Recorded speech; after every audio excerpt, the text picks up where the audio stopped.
Hello everyone, welcome back on my YouTube channel. आज के session में हम डिस्कस करेंगे हमारा टॉपिक जो कि कंटिन्यू हो रहा है इंडस्ट्रियल डिस्प्यूट एक्ट 1947 में। जो हम टॉपिक डिस्कस कर रहे हैं वो है definitions. In the previous video lectures we have covered the certain definitions of this act और कुछ डेफिनेशंस हमारी रह गई हैं जिन्हें हम आज के सेशन में कंप्लीट कर लेंगे। ओके, तो स्टार्ट करते हैं डेफिनेशंस। प्रीवियस लेक्चर्स में हमने जो डेफिनेशन डिस्कस करी थी वो थी lay off, lockout, public utility. Okay, आज हम डिस्कस करेंगे retrenchment.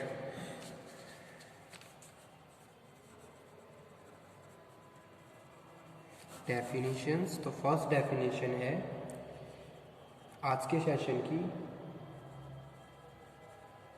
Retrenchment, section 2 subsection O. ठीक है, retrenchment means the termination by the employer of the service of the workman for any reason other than as punishment inflicted by way of disciplinary action but does not include voluntary retirement of the workman, retirement of the workman on reaching the age of superannuation, the contract of employment between the employer and the workman, termination of the service of workman not ground of the continued ill health. ठीक है, so that's why we are saying retrenchment means discharge of surplus labor or staff or does not mean termination of the contract of the employment for other cause. तो वो हम इसको क्या बोलते हैं, retrenchment बोलते हैं। ओके, तो रिट्रेंचमेंट क्या है? Retrenchment means the termination of employer, termination by the employer of the service, यानी कि एम्प्लॉयर के द्वारा आपको सर्विस से टर्मिनेट किया गया है तो वो क्या है, उसको हम रिट्रेंचमेंट बोलते हैं। जैसे कि कभी कभी आपने सुना होगा कि अगर ऑर्गेनाइजेशंस में और काम नहीं होता है तो वो रिट्रेंचमेंट स्टार्ट कर देते हैं, यानी कि जो लोग सरप्लस, जो लेबर सरप्लस है उसको कम कर देते हैं, उनको टर्मिनेट कर देते हैं सर्विसेज से, तो उसको हम रिट्रेंचमेंट बोलते हैं। जैसा कि अभी लास्ट में मैंने डिस्कस किया था, retrenchment means discharge of surplus labour, यानी कि आपकी ऑर्गेनाइजेशन में प्रोडक्शन नहीं है, ठीक है, कोई ऑर्डर नहीं है, प्रोडक्शन नहीं हो रहा है, तो उस केस में क्या है, जो एम्प्लॉयर है वो रिट्रेंच कर देगा, डिस्चार्ज सरप्लस लेबर को और स्टाफ को, ओके, और टर्मिनेट कर देगा। तो वो हम क्या बात कर रहे हैं, रिट्रेंचमेंट में डिस्कस कर रहे हैं। लेकिन retrenchment does not include VRS।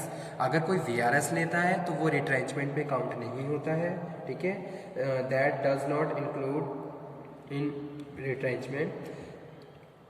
ठीक है, सेकंड है retirement of workman on reaching of age of superannuation, यानी कि कोई सुपर एन्यूएशन की एज किसी वर्कर ने रीच कर ली है तो उस केस में वो चीज़ भी रिट्रेंचमेंट में इंक्लूड नहीं होती है। जैसे अगर कोई कॉन्ट्रैक्ट है और टाइम पीरियड फिनिश हो गया है तो वो सारी चीज़ें भी रिट्रेंचमेंट में इंक्लूड नहीं की जाती हैं। ठीक है, तो और termination of the service of workman on the ground of continue ill health, तो ये सारी चीज़ें रिट्रेंचमेंट का पार्ट नहीं है, तो उसको हम रिट्रेंचमेंट बोलते हैं। सेकंड है strike. Strike section 2 sub section Q। ठीक है, स्ट्राइक का क्या मतलब होता है? According to the industrial dispute act 1947, strike means a cessation of work by a body of person employed in any industry acting in combination or concerted refusal for under a common understanding of any number of persons who have been so employed to continue the work or to accept employment। तो वो क्या है, strike है। Strike का अगर हम generally बात करें क्या मतलब होता है कि वर्कर्स क्या कर रहे हैं, अगर हम बात कर रहे हैं स्ट्राइक की, strike means cessation of work by a body of person, यानी कि कुछ लोगों ने मिलकर क्या कर दिया, काम करना बंद कर दिया, हड़ताल कर दी है, तो उसको मतलब कि एक तरीके से काम स्टॉप कर दिया है, तो उसको हम क्या बोलते हैं, स्ट्राइक बोलते हैं, यानी कि हड़ताल। Strike means cessation of work by a body of person employ in any industry. ठीक है। लोग इंडस्ट्री में वर्कर्स इंडस्ट्री में काम कर रहे हैं, लेकिन just because of certain points, उनके अपने कुछ पॉइंट्स के लिए उन्होंने क्या कर दिया, अपने मशीन्स पे बैठे काम नहीं कर रहे हैं। ओके, तो उसको हम क्या बोल रहे हैं, स्ट्राइक बोलते हैं। एक्टिंग इन कॉम्बिनेशन और concerted refusal under a common understanding of number of persons, ठीक है।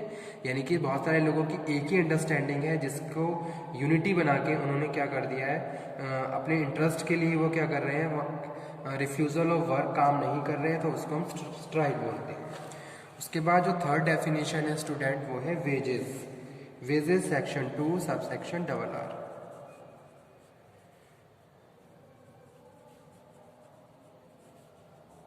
Okay. Wages means all remuneration capable of being expressed in the terms of money, which would, if the terms of employment expressed in or implied were fulfilled, be payable to the workman in respect of his employment. तो उसको wages बोलते हैं, ठीक है। यानी कि workman को उसके एम्प्लॉयमेंट के रिस्पेक्ट में अगर हम कुछ भी मनी दे रहे हैं तो वो क्या है, वेजेस है। उसको हम क्या बोलते हैं, वेजेस बोलते हैं।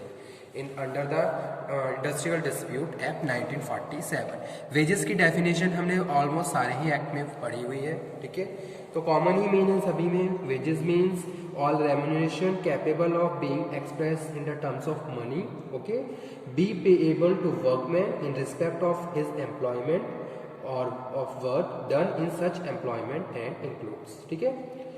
Such allowances including DNS allowances as the work, the time being entitled, the value of any house accommodation, okay, any traveling concession but does not include bonus, construction paid payable the employer, gratuity payable on the termination of his service, okay। तो ये सारी चीज़ें किस में आती हैं, wages में। उसके बाद नेक्स्ट हम बात कर रहे हैं वर्कमैन कौन होते हैं। Workman section 2 sub section S। Workman means any person including apprentice, note down कर लीजिए, इंक्लूडिंग एन अप्रेंटिस, ठीक है। तो उसको भी हम वर्कमैन में इंक्लूड कर रहे हैं।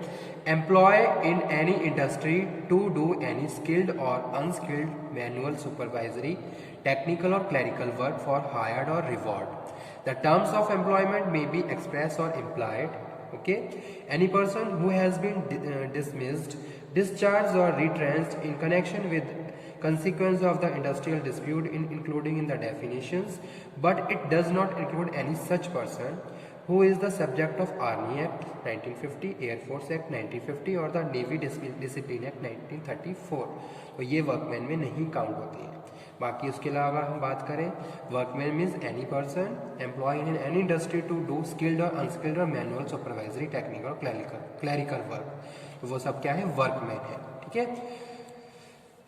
और workman does not include who is employed in the police service or officer of the employee of a prison, who is employed mainly in managerial or administrative capacity, तो वो भी वर्कमैन में count नहीं होते हैं। who being employed in supervisory capacity, तो वो भी वर्कमैन में नहीं काउंट होंगे। drawn wages exceeding the 1600 रुपये पर मंथ और एक्सरसाइज, ये रेशो चेंज हो गया है, ठीक है, ठीक है। तो वो सब क्या है, वर्कमैन में नहीं होते। अदरवाइज अगर कोई भी बंदा या कोई भी इंडिविजुअल जो कि टेक्निकल, क्लरिकल या कोई सुपरवाइजरी फंक्शंस परफॉर्म कर रहा है, he known as a workman in the industry और the organisation, okay.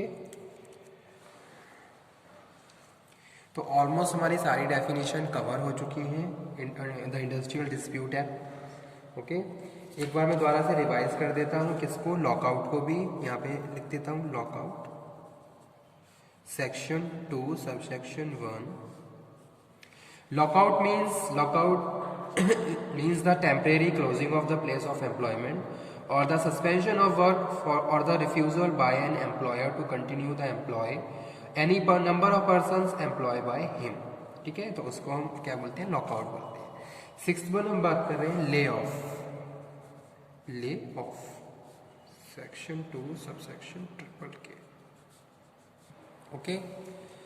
Lay off में यहाँ पे हम डिस्कस कर रहे हैं, lay off means the failure, refusal और inability of an employer to give in employment to the workman whose name is born on the muster roll of his industrial establishment। Okay, तो वो क्या है, lay of की condition आ जाती है अगर workers को आप ऑर्गेनाइजेशन में वो अपनी काम पे है लेकिन आप उसको काम नहीं दे पा रहे, just because of the shortage of the coal power, raw material, failure of the power, breakdown of the machineries, natural calamity कुछ हो गई है जिसकी वजह से वो काम नहीं कर रहे हैं, तो ये सारी चीज़ें क्या है, ले ऑफ में इंक्लूड होती हैं ये सारे मैटर्स। ठीक है, तो इसीलिए हम यहाँ पे डिस्कस कर रहे हैं, कह रहे हैं ले ऑफ का क्या मतलब है।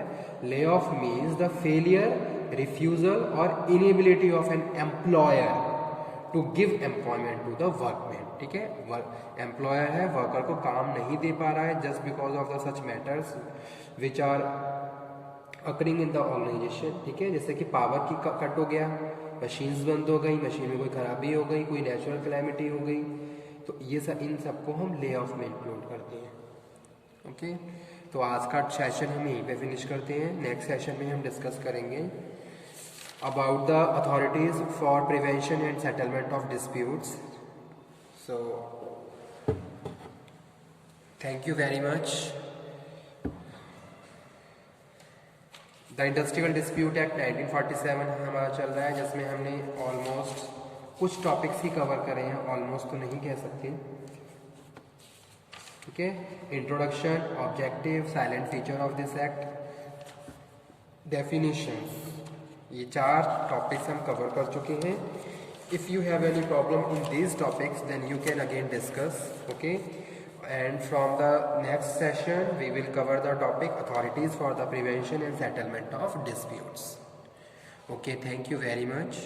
If you have any query then you can again discuss. Thank you very much.